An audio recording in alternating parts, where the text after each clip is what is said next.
Assalamu alaikum wa rahmatullah. ‘Yan uwa barkanmu da wannan lokaci, barka da shigowa Abba Kombani YouTube channel. A yanzu zan nuna muku wani abu mai ban sha'awa, ma'ana yadda ake gyara hoto ta hanyar amfani da AI ChatGPT. Idan kana so ka riƙa yin thumbnail masu kyau ko kuma kana gyara hoto kamar na professionals, wannan bidiyon naka ne. Ku zauna ku kalli bidiyon nan daga farko har zuwa ƙarshe domin zan nuna maka mataki bayan mataki da za ka bi domin ka samu irin wannan. Amma daga farko ya kamata ka fahimci menene AI. Shi AI ana nufin Artificial Intelligence. Wata fasaha ce da take taimakawa mana wajen yin abubuwa cikin sauƙi kamar dai irin gyaran hoto, rubutu, bidiyo da dai sauransu. A da sai ka koyi Photoshop sosai kafin ka iya gyara hoto, amma yanzu da AI kamar ChatGPT za ka iya yin wannan komai a cikin mintuna kaɗan ba tare da ka ɓata lokaci ba. Abubuwa da za ka yi amfani da su ba su wuce guda 2 zuwa 3. Na ɗaya shine hoto naka ko kuma hoton da kake so ka gyara. Na biyu shine application tools na AI da ake kira ChatGPT. Sa'annan na uku shine wayarka ko kuma laptop. So abu na gaba shine yanzu bari mu shiga mu ga ainihin yadda ake yin wannan. Bari mu koma daga farko mu sake nuna muku yadda abun yake. So za ka zo wurin inda aka saka nan gurin plus sign ɗin nan. Nan wurin plus sign. So za ka taɓa shi. Idan ka taɓa shi kamar yadda kuke gani ga nan photos. So za ka taɓa hoton da already ne na ɗau hoton. Idan kuma yanzu za ka ɗau hoton a take ka taɓa kan kyamara. So ka taɓa kan photos. So take za ka ga zai kai ka file. So kamar yadda kuke gani a nan zan je ƙasa in ɗauko hoton nawa da na yi editing ɗin shi. Kun gani? So kun gani wannan hoton shine hoto da na ɗauka daga. So kamar yadda kuke gani idan kuka danna hoto a nan kamar yadda kuke gani, so sai ka zo ka taɓa nan gurin inda aka sa Ask ChatGPT. So sai ka taɓa, sai ka ce mishi I want, ko kuma ka ce mishi edit kawai. Edit this picture.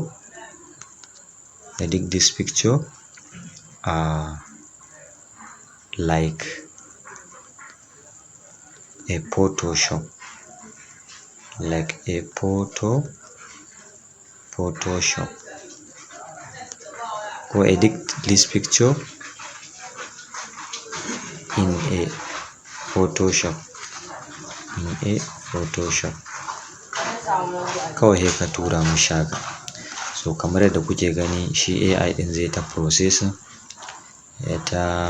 So kun gani ya ƙara bani jadawalin bayanai.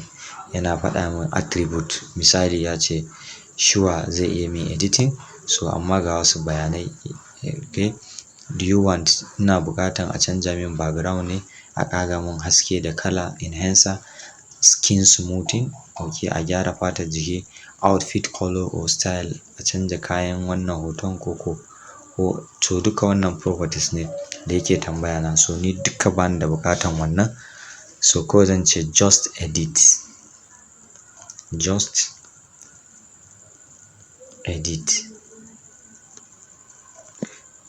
Okay, na ƙara bashi umarni to za ku ga yanzu zai fara min editing ɗin shi. So wadda kai kuma idan kana so ka ƙara faɗaɗa hoton naka wurin editing ɗin shi, so duka ka gani sai ka bi kowane attribute. Idan kala kake so ya sa maka a background zai sa, in haske kake so ya ƙara ma zai yi, idan kalan kayan jiki kake so ya canja ma, komai kake so zai iya maka. In dai ka bashi prompt mai kyau wadda ya fahimci saƙon naka, so zai iya ma. So kamar yadda kuke gani na ji ƙaran notification har ya mun wannan editing ɗin. So bari mu taɓa. So kun gani? Masha Allah. Masha Allah kun gani?